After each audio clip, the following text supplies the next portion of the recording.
बारामती में अजीत पवार का जो विमान क्रैश हुआ, उस क्रैश साइट की आप तस्वीरें देखिए। उस समय की जब ये विमान हादसा हुआ था तब देखिए आग का गोला उठता हुआ दिखाई दे रहा था। हालांकि रेस्क्यू टीम वहां पहुंचती है, विमान की आग को बुझाया जाता है, लेकिन अब जो पीटीआई के हवाले से दावा किया गया है वो ये कि अजीत पवार का निधन हो चुका है।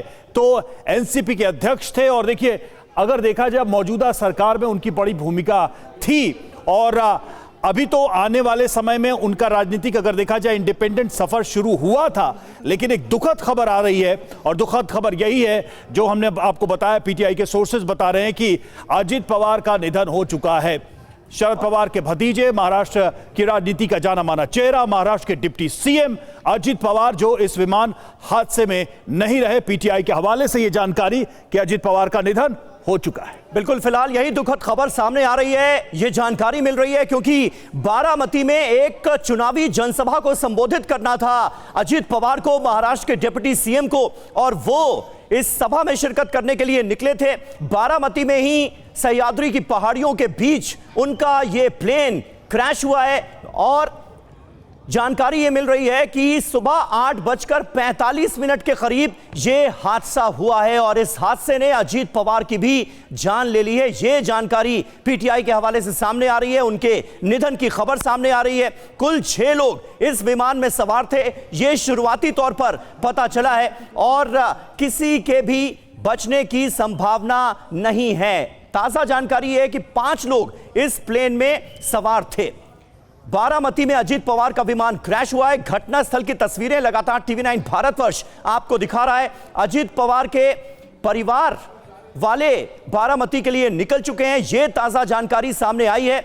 अजीत पवार जो कि शरद पवार से अपनी राहें अलग कर एनसीपी का नेतृत्व कर रहे थे, महाराष्ट्र की सरकार में डिप्टी सीएम की जिम्मेदारी निभा रहे थे, उनके दुखद निधन की खबर सामने आ रही है। अजीत पवार का निधन हो गया है बारामती में ये भयानक विमान हादसा।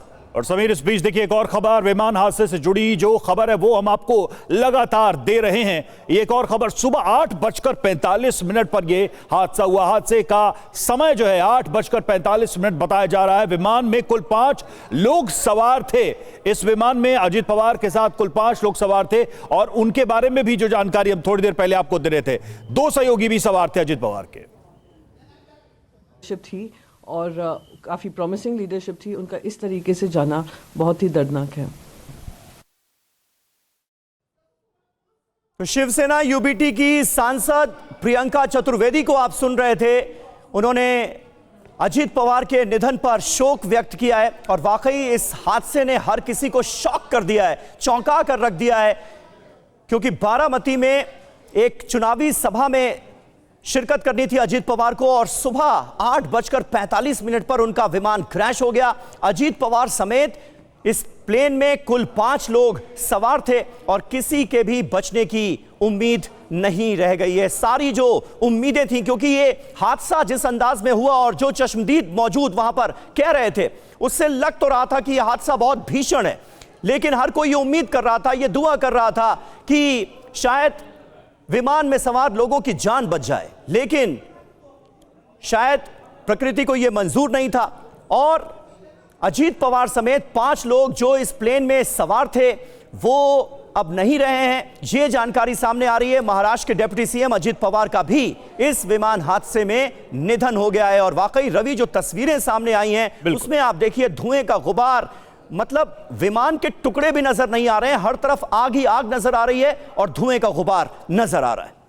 और जिस समय ये विमान क्रैश होता है 8:45 वो समय बताया जाता है। 5 लोग सवार थे, 2 सहयोगी अजीत पवार के थे और जैसा कि समीर बता रहे थे, देखिए वो तस्वीर हम आपको दिखा रहे हैं, क्रैश साइट की तस्वीर है। जब विमान वहां पर क्रैश होता है तब आप देखिए आग लगी हुई है और चारों तरफ विमान के हिस्से बिखरे हुए हैं। देखकर ही समझा जा सकता है कि यह दुर्घटना कितनी भयानक थी, कितनी भयानक कितना भयानक ये क्रैश था। और ऐसे में ऐसा लग नहीं रहा था कि शायद कोई बच पाया होगा। और अब देखिए खबरें भी एक एक करके सामने आ रही हैं। पीटीआई के हवाले से ये जानकारी पहले सामने आई कि अजीत पवार नहीं रहे, उनके 5 सहयोगी जो 5 लोग जो उनके साथ सवार थे, 2 जिसमें एक सहयोगी थे उनके साथ, वो उनका भी निधन हो गया। 8:45 पर यह विमान क्रैश होता है। अजित पवार का हादसे की खबर आती है और लगातार धीरे धीरे वहां पर जब रेस्क्यू टीम पहुंचती है और ये मलबा हटाकर जब लोगों तक पहुंचने की कोशिश की जाती है, तब धीरे धीरे यह बात समझ में आती है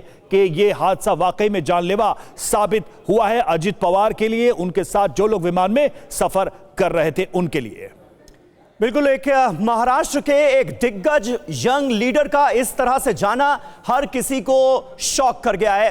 हर कोई इस हादसे के बाद गमगीन नजर आ रहा है, क्योंकि अजित पवार इस वक्त भी एनसीपी की न सिर्फ कमान संभाल रहे थे, बल्कि महाराष्ट्र के डिप्टी सीएम के तौर पर भी अपनी जिम्मेदारियां निभा रहे थे। अजित पवार के साथ साथ इस विमान में 4 लोग और सवार थे और सभी की मौत की खबर आ रही है, निधन की खबर सामने आ रही है। कुमार कुंदन हमारे संवाददाता इस वक्त हमारे साथ मौजूद हैं। कुमार, और क्या जानकारी और क्या अपडेट मिल रहा है इस हादसे को लेकर? डीजीसीए की तरफ से कोई ऑफिशियल स्टेटमेंट आया है क्या? डीजीसी की तरफ से ऑफिशियली ये बताया गया है कि कितने बजे ये विमान हादसा हुआ, और अगर हम इस एयरक्राफ्ट की बात कर रहे हैं तो एक छोटा एयरक्राफ्ट है समीर, जिसमें 6 से 8 लोगों के बैठने की व्यवस्था होती है। और मजेदार बात यह है कि डबल इंजन था ये लेजर, इसको बोलते हैं लेजर 45, इसको बॉम्बार्डियर कंपनी ने एक जमाने में बनाया था।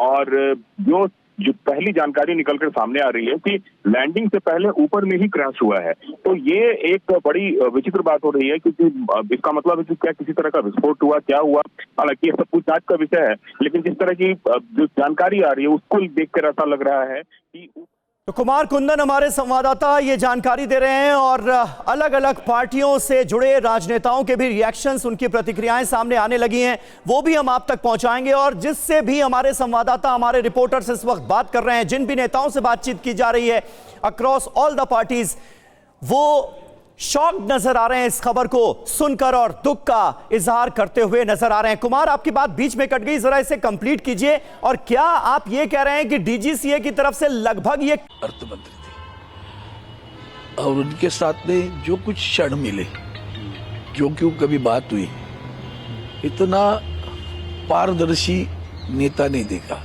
हाँ कहा तो हाँ 100% काम होगा, ना कहा तो 10 जगह जाओ तो भी नहीं होगा। तो खुले थे कि भाई जो होने वाला है मैं हाँ बोलूंगा तो करूंगा, मतलब करूंगा। और बोल्ड, बहुत बोल्ड थे। महाराष्ट्र के खास करके उनके बारामती क्षेत्र की प्रगति में उनका आदरणीय शरद पवार साहब के आशीर्वाद से बहुत बड़ा योगदान था। और अब पवार परिवार आज व्यतीत होगा। हम उनके दुख में सहयोगी और भावपूर्ण श्रद्धांजलि व्यक्त करते हैं। सर बिल्कुल बोल्ड थे वो, एक जो नतीजे लेते थे और अपने जो वादे थे वो पूरे करते थे। जिस तरीके से वो एक जनता के बीच में रहते थे और आज सुबह सुबह वो बारामती जा रहे थे, और वही तो दुख की बात है ना कि मैंने अभी कहा आपको, एक बार जबान दी उस वाला वैसे आदमी थे वो।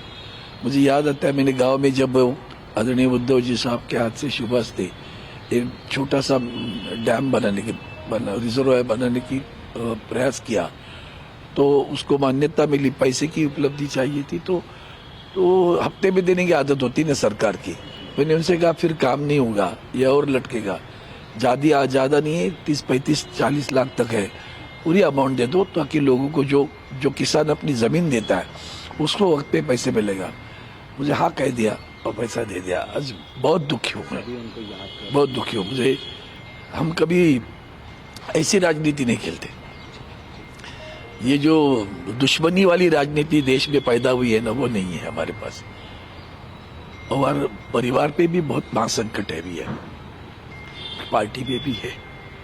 ऐसी स्थिति में उनके साथ में, उनके परिवार के साथ में श्रद्धांजलि अर्पित करता हूँ।